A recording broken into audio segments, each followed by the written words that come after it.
Ya,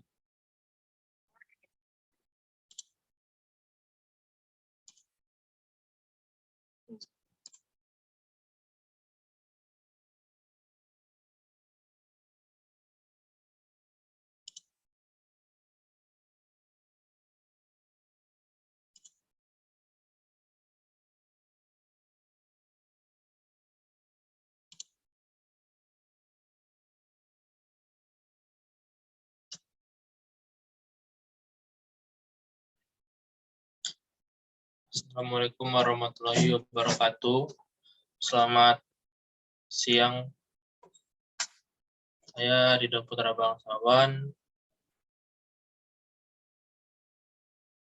NPM 2110 2620 1078, ingin mempresentasikan soal UAS yang telah saya jawab di mata kuliah Organisasi dan Manajemen Perusahaan Industri. Dosen mampu Bapak Dr. Insinyur Larisang MT IPM. Soal yang pertama yaitu untuk mencapai tujuan suatu organisasi diperlukan manajemen yang efektif. Jelaskan bagaimana sistem dan proses manajemen yang efektif tersebut. Manajemen yang efektif artinya sebuah pengelolaan yang membawa hasil yang tepat guna dan membawa pengaruh terhadap unsur-unsur yang terlibat di dalamnya. Bagaimana cara membuat manajemen kinerja yang efektif? Ada beberapa langkah yang harus dilakukan. Antara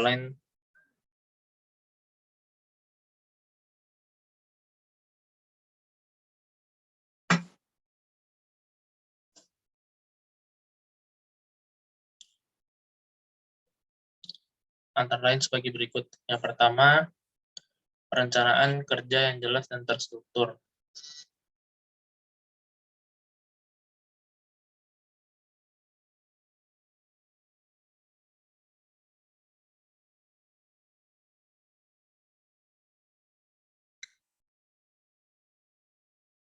Kerja seperti itu sangat efektif dalam segi waktu apalagi biaya. Tidak terkecuali untuk kinerja manajemen yang perlu merencanakan kebijakan-kebijakan strategis ke depan. Seperti apa? Semua harus terencana dan terstruktur agar komponen-komponen yang terlibat di dalamnya dapat bekerja dengan efektif, tidak memboroskan waktu dan biaya. Itulah cara kerja yang efektif.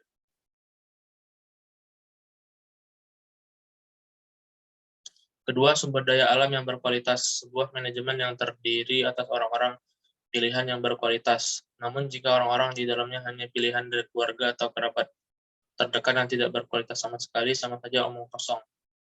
Perusahaan yang masih menerapkan nepotisme seperti itu tidak akan bertahan lama karena jajaran di bagian atas diisi oleh orang-orang pilihan yang tidak berkompeten. Ketiga adalah belajar dari perusahaan lain. Jangan pernah malu untuk takut dan terus belajar. Selama untuk tujuan yang baik dan benar, silakan untuk belajar. Demikian juga yang harus dilakukan oleh sebuah perusahaan yang ingin mengubah kinerja manajemennya agar lebih efektif. Jajaran di manajemen dapat belajar dari perusahaan lain yang lebih maju dan berkembang. Dengan cara seperti itu, beberapa hal positif yang sangat bermanfaat dapat diadopsi untuk diterapkan demi kemajuan perusahaan. Manajemen yang efektif sama dengan keuntungan yang berlimpah. Sebuah perusahaan yang dapat melaksanakan manajemen yang efektif dalam operasionalnya dijamin akan lebih meraup untung dalam berbisnis. Hal itu dikarenakan manajemen yang berjalan efektif dapat membuat roda perusahaan berjalan dengan lancar. Dengan begitu, bisnis yang dijalankan juga akan besar dengan semakin meningkatnya konsumen yang membutuhkan produk-produk yang disediakan tersebut. Soal nomor 2, yaitu jelaskan kemampuan dan keterampilan yang diperlukan bagi seorang leader, baik top, middle, dan lower. Dilengkapi dengan gambar. Mungkin saya awali dengan gambar dulu. Ini piramida tingkatan manajemen, top manajemen, middle manajemen, dan first line manajemen. Kita kembali ke atas.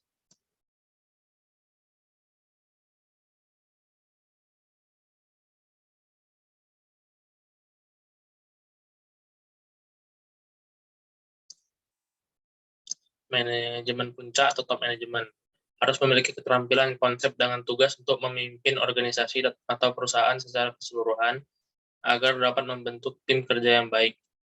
Manajemen puncak terdiri atas Dewan Direktur atau Eksekutif, Presiden Direktur, Kepala Perwakilan, dan Kepala Divisi.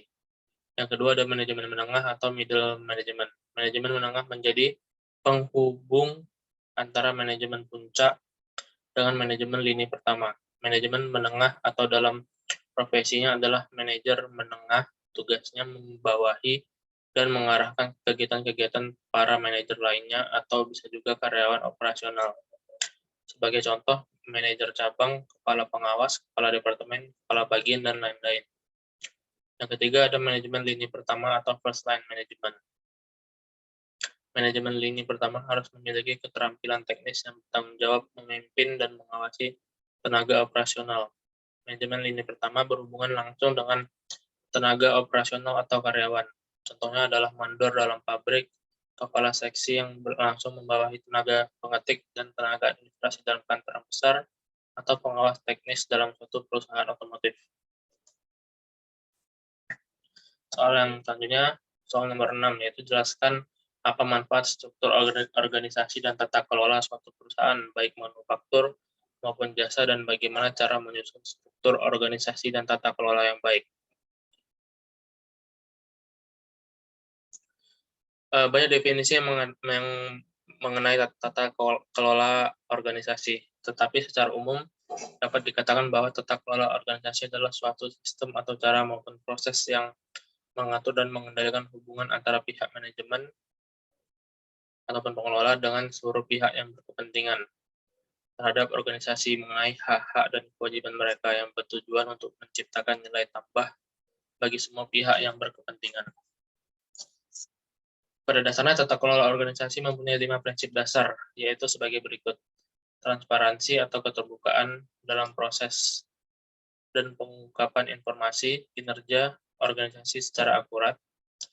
Kedua, independensi atau kebebasan melaksanakan tugas dan kewenangan tanpa tekanan pihak lain. Tentunya ada keadilan, yaitu keadilan atau kesetaraan perlakuan terhadap para stakeholders.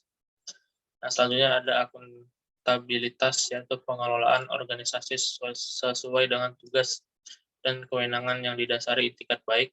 Dan selanjutnya ada tanggung jawab, yaitu pertanggungjawaban kepada stakeholders sesuai peraturan dan etika usaha yang berlaku.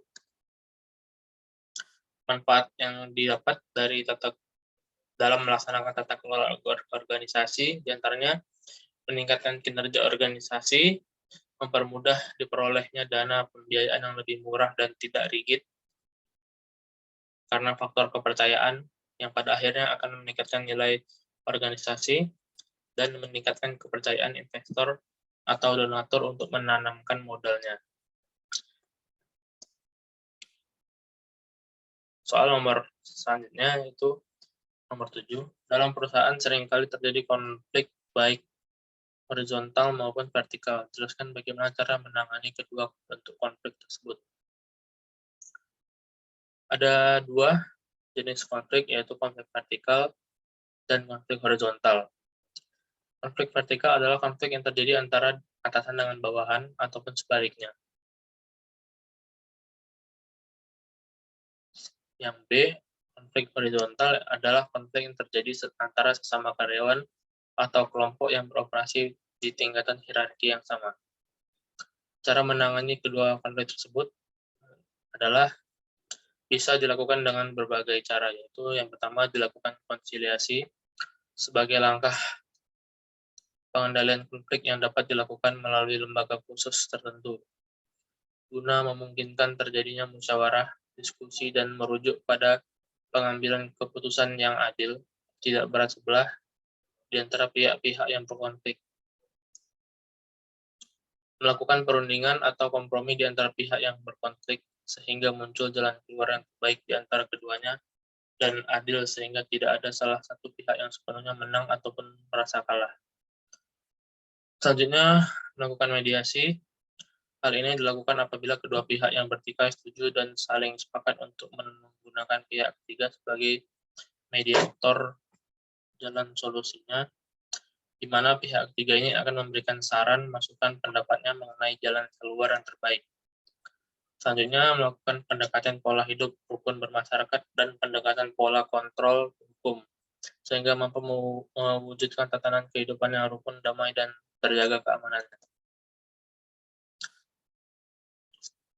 Selanjutnya, soal selanjutnya yaitu soal nomor 8.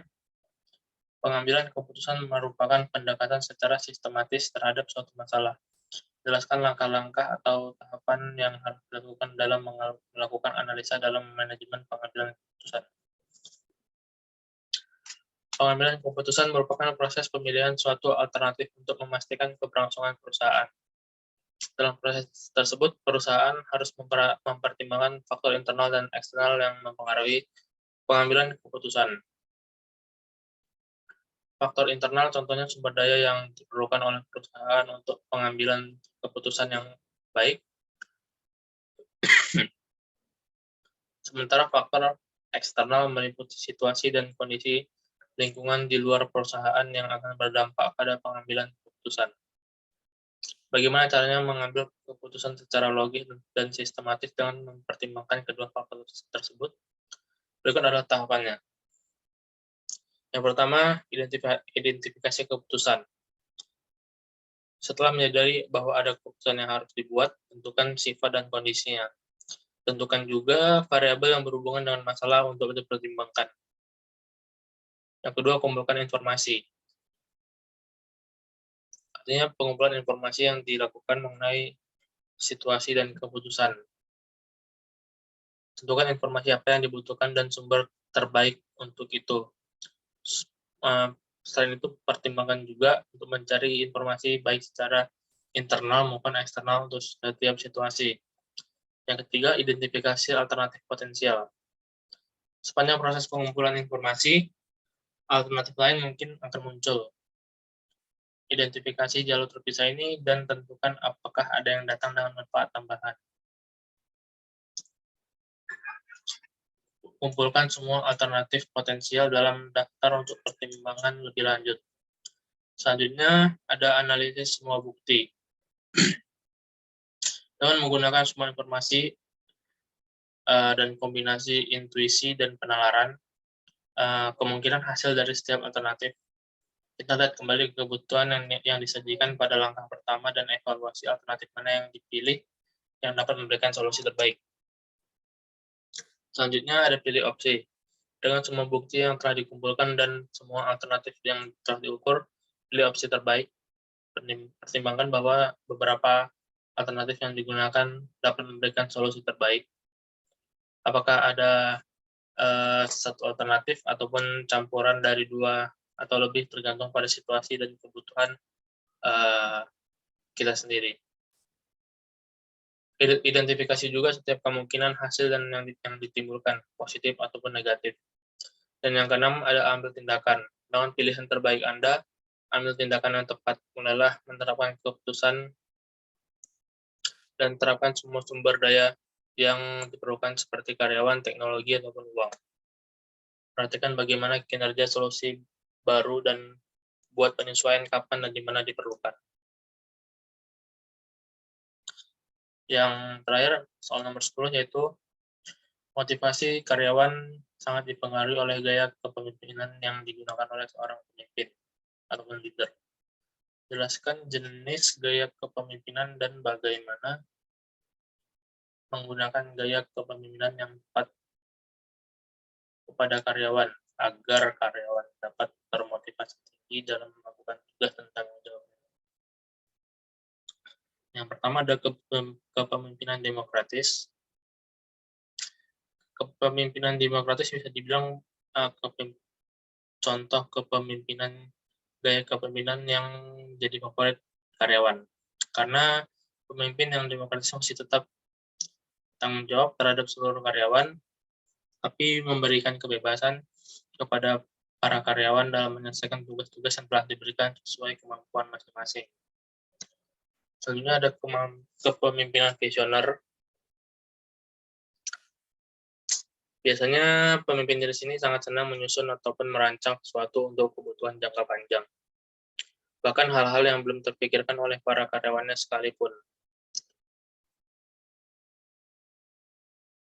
kepemimpinan visioner ini lebih kepada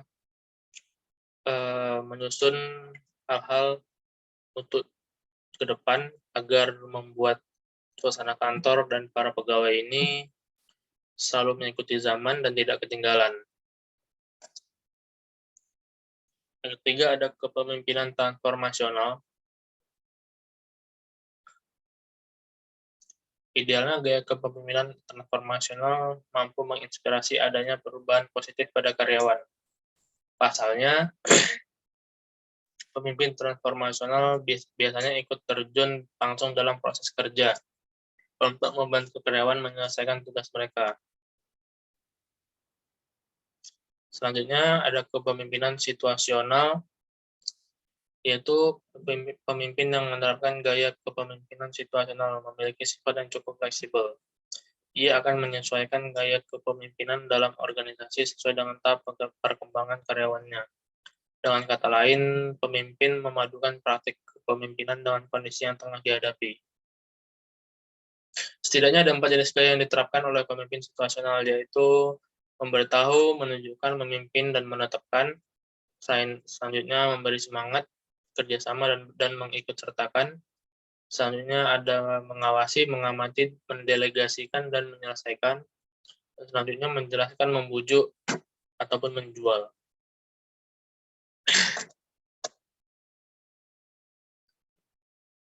Selanjutnya ada kepemimpinan multikultural. Sesuai dengan nama, gaya kepemimpinan multikultural lebih banyak diterapkan dalam perusahaan ataupun organisasi yang karyawannya memiliki latar belakang lintas budaya. Umumnya, mayoritas perusahaan multinasional menerapkan gaya kepemimpinan ini agar dapat menjangkau seluruh karyawan. Penerapan gaya kepemimpinan multikultural artinya pemimpin harus dapat menghargai dan menerima seluruh budaya yang dibawa oleh masing-masing karyawan. Contohnya, pemimpin mendukung setiap perayaan hari raya dari masing-masing agama. Misalnya saat Natal, perusahaan akan mengadakan acara tukar kado antar karyawan. Lalu saat bulan Ramadan, pemimpin akan merencanakan acara buka puasa bersama. Hal-hal seperti ini dapat membuat karyawan merasa diterima dan dilibatkan sehingga berpengaruh positif terhadap pengalaman bekerja. Dan yang terakhir ada kepemimpinan fasilitator. Jika ada seorang pemimpin yang cenderung fokus pada hasil, bisa jadi ia menerapkan gaya kepemimpinan fasilitator di perusahaan. Tidak selamanya orientasi terhadap hasil merupakan hal buruk. Biasanya pemimpin fasilitator tidak akan terlalu terjun atau ikut campur dalam proses kerja, tapi akan turun tangan langsung apabila ada karyawan yang tidak bekerja sebagaimana mestinya. Meski ada cukup banyak jenis gaya kepemimpinan, biasanya pemimpin yang baik memiliki satu kesamaan, yakni kepedulian terhadap karyawannya. Mereka tak akan segan membantu dan membimbing karyawan yang mengalami kesulitan dalam menyelesaikan pekerjaannya. Demikian presentasi yang telah saya buat. Mohon maaf jika masih banyak terdapat kesalahan. Saya masih belajar. Terima kasih atas perhatiannya. Saya pamit diri. Wabillahi taufiq wal hidayah. Assalamualaikum warahmatullahi wabarakatuh.